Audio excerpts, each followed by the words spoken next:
غزہ میں جنگ بندی معاہدے کا آغاز ہو گیا۔ اسرائیلی فوج کا رفح سے انخلا شروع۔ صہیونی فوج نے غزہ میں اپنے تمام آپریشن بھی روک دیے۔ حماس اور اسرائیل میں قیدیوں کا تبادلہ شام 4 بجے ہوگا۔ اسرائیل نے رہائی پانے والے 735 فلسطینی قیدیوں کی فہرست جاری کر دی۔ الفتح کے اہم رہنما مروان برغوثی اور ذکریا الزبیدی کے نام بھی فہرست میں شامل۔ خبر ایجنسی کے مطابق اسرائیلی فوج غزہ اور دیگر علاقوں سے پیچھے ہٹنے لگی۔ تباہ حال فلسطینیوں نے گھروں کی واپسی کی تیاریاں شروع کر دیں۔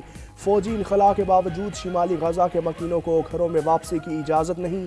جنگ بندی کا پہلا مرحلہ 6 ہفتوں پر مشتمل ہوگا۔ آج سے روزانہ 600 امدادی ٹرک غزہ میں داخل ہوں گے۔ جنگ بندی معاہدے پر عمل سے پہلے صہیونی فوج نے ایک بار پھر خون سے نہلا دیا۔ نہتے فلسطینیوں پر وحشیانہ بمباری سے بچوں سمیت 124 فلسطینی شہید۔ فلسطینی شہداء کی مجموعی تعداد 46,900 ہو گئی۔ اسرائیلی وزیراعظم کی جنگ بندی معاہدے کی دھجیاں اڑانے کی دھمکیاں۔ کہتے ہیں جنگ بندی معاہدے کا پہلا مرحلہ عارضی ہے، دوسرا مرحلہ بے نتیجہ رہا تو جنگ کا دوبارہ آغاز کر دیں گے۔ مغویوں کی فہرست ملنے تک معاہدے پر عمل نہیں کریں گے۔ اسرائیلی آرمی چیف نے اعتراف کیا غزہ میں فوجیوں کی ہلاکتوں کی صورت میں نقصان اٹھانا پڑا۔ فوج غزہ کی پٹی کے اعتراف میں موجود رہے گی۔ ادھر نومنتخب امریکی صدر نے نیتن یاہو کو جنگ بندی کی خلاف ورزی سے خبردار کر دیا۔ ٹرمپ کہتے ہیں امریکہ جنگ بندی معاہدے پر عمل درآمد یقینی بنائے گا۔ دونوں فریق جنگ بندی معاہدے کو برقرار نہیں رکھتے تو اس کے سنگین نتائج ہوں گے۔ اسرائیلی قومی سلامتی کے وزیر نیتن بن گوئر نے جنگ بندی معاہدے پر احتجاجاً استعفیٰ دے دیا۔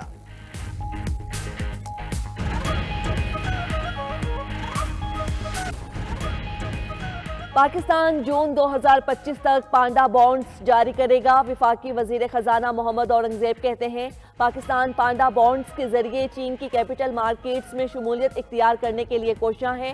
پانڈا اجرا کے ذریعے پاکستان چینی سرمایہ کاروں سے تقریباً 200 ملین امریکی ڈالر جمع کرنے کا ارادہ رکھتا ہے۔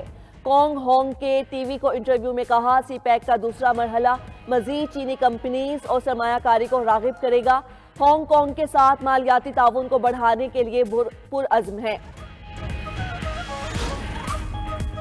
دفتر خارجہ کی مراکز کشتی حادثے میں 21 پاکستانیوں کے زندہ بچ جانے کی تصدیق۔ ترجمان کا کہنا ہے رباط میں پاکستانی سفارت خانے کو شہریوں کی مدد کے لیے متحرک کر دیا گیا۔ پاکستانی سفارت خانے نے خوراک، ادویات اور ملبوسات کا فوری بندوبست کیا۔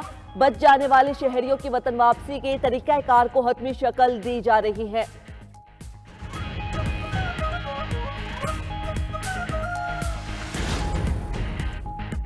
مریم نواز کا تمام مراکز صحت کی تعمیر و بحالی کا پہلا فیز 30 جون تک مکمل کرنے کا حکم۔ پی اینڈ ڈی کو اضافی وسائل پیدا کرنے کا ہدف دے دیا۔ پنجاب کے روڈز کی تعمیر و مرمت بھی مالی سال کے آخر تک مکمل کرنے کی ہدایت۔ اہم اجلاس کے دوران پنجاب میں جاری روڈز اور ہیلتھ کے ڈیولپمنٹ پروجیکٹس کا جائزہ لیا گیا۔ وزیر اعلیٰ پنجاب کا کہنا تھا کہ رابطہ سڑکوں کی بحالی اور تعمیر و مرمت سے لاکھوں شہری مستفید ہوں گے۔ کھیت تا منڈی سڑک کی تعمیر سے معاشی سرگرمیاں بھی بڑھیں گی۔ بانی پی ٹی آئی اور ان کی اہلیہ کو سزا قانون کے مطابق ملی ہے۔ بانی پی ٹی آئی نے اپنی کابینہ کو دھوکہ دے کر تاریخ کی بڑی کرپشن کی۔ وفاقی وزیر رانا تنویر حسین کا کہنا ہے چاہتے ہیں تحریک انصاف ایوان میں بیٹھے لیکن اس میں کامیابی نظر نہیں آ رہی۔ بانی پی ٹی آئی کے خمیر میں مثبت سیاست نہیں۔ P T I N R O کے لیے منتیں کر رہی ہے۔ تحریک انصاف سے نہ ڈیل ہوگی نہ ڈھیل ہوگی۔ کرم میں امن و امان قائم رکھنا کے پی کے حکومت کی ذمہ داری ہے۔ مشیر اطلاعات بیرسٹر سیف کا مریم نواز کے بیان پر رد عمل۔ کہا بانی پی ٹی آئی تاریخ کے واحد وزیر اعظم ہیں جنہیں فلاحی منصوبے پر سزا دی گئی۔ شریف خاندان کی طرح پیسہ بیرون ملک منتقل کرنے پر سزا نہیں ہوئی۔ القادر کیس میں پیسہ بیرون ملک نہیں گیا بلکہ پاکستان آیا۔ بانی کو شریف خاندان کی طرح کرپشن اور منی لانڈرنگ جیسے دھندوں پر سزا نہیں ہوئی۔ سزا پر خوشیاں منانے والے جلد ہی پچھتائیں گے۔ مشیر خزانہ خیبر پختونخوا مزمل اسلم نے کہا ملک میں کساد بازاری ہے، معیشت خون کی کمی کا شکار ہے۔ آئی ایم ایف نے پاکستان کی جی ڈی پی مالی سال 2025 کے لیے 3.2% سے کم کر کے 3% رکھی۔ کراچی میں ٹرپنگ کے باعث مختلف علاقوں میں بجلی کی فراہمی معطل۔ یاری، Kharadar, Defence, I Chundrigar road کے مکین بجلی سے محروم۔ Site area, North Karachi, North Nazimabad اور نمائش چورنگی کے باسی بھی اذیت کا شکار۔ فیڈرل بی ایریا کے مختلف بلاکس میں بھی صبح سے بجلی غائب۔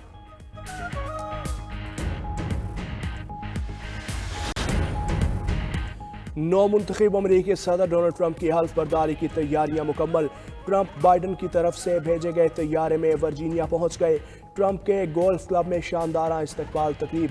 نو منتخب صدر نے اہلیہ میلانیہ کے ساتھ آتش بازی کا مظاہرہ دیکھا۔ ٹرمپ آج واشنگٹن میں کیپٹل ون ایرینا میں ریلی میں شرکت کریں گے۔ ادھر ٹرمپ کے اہم امریکی اتحادی حلف برداری تقریب کے لیے نظر انداز۔ Nitin Yahoo, care Starmer, Justin Trudeau Trump کے مہمان نہیں بنیں گے۔ نو منتخب امریکی صدر نے انتہائی دائیں بازو کے عالمی رہنماؤں کو دعوت نامے بھجوائے۔ چین، Japan, Italy, Hungary, Argentine, Bharat کے سربراہان کو مدعو کیا گیا۔ عمارت کے اندر حلف برداری کی تقریب رکھنے پر ڈیموکریٹس کی ٹرمپ پر تنقید۔ نائب صدارتی امیدوار ٹیم والز نے کہا سرد موسم صرف بہانہ ہے۔ جان ایف کینڈی نے منفی 22 ڈگری میں حلف اٹھایا تھا۔ خوفناک آگ نے جیتے جاگتے لاس اینجلس کو راکھ کا ڈھیر بنا دیا۔ امریکی میڈیا کے مطابق آگ پر 73% قابو پا لیا گیا۔ پیلیسیڈز میں 23,713 ایکڑ رقبہ جل کر راکھ ہوا۔ ایتن میں 2,399 ایکڑ رقبہ جل گیا۔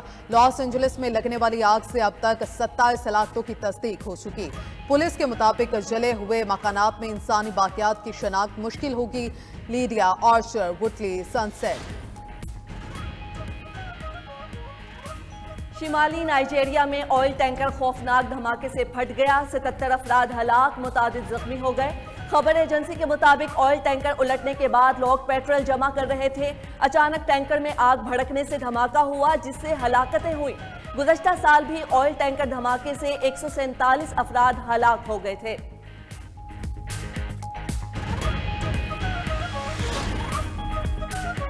جنوبی کوریا میں معزول صدر کے حامیوں نے عدالت کو میدان جنگ بنا دیا۔ معزول صدر یون سک یول کے سینکڑوں حامیوں کا عدالت پر دھاوا۔ مظاہرین نے عمارت میں داخل ہو کر کھڑکیاں توڑ دیں۔ عدالت نے یون سک کی حراست میں 20 دن کی توسیع کر دی۔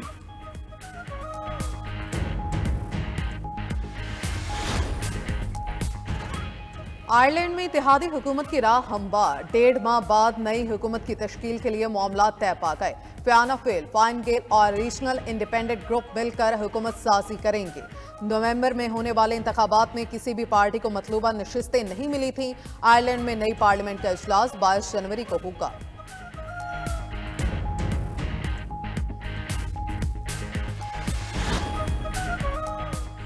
چینی سوشل میڈیا ایپ ٹک ٹاک پر امریکہ میں پابندی کا آج سے آغاز۔ امریکی سپریم کورٹ نے اپیل کے باوجود ٹک ٹاک پر پابندی کا فیصلہ برقرار رکھا۔ امریکی کانگریس سرکار نے ٹک ٹاک پر پابندی کے حق میں فیصلہ سنایا۔ خبر ایجنسی کے مطابق ٹرمپ ٹک ٹاک کو غیر چینی خریدار کو فروخت کرنے پر غور کر رہی ہے۔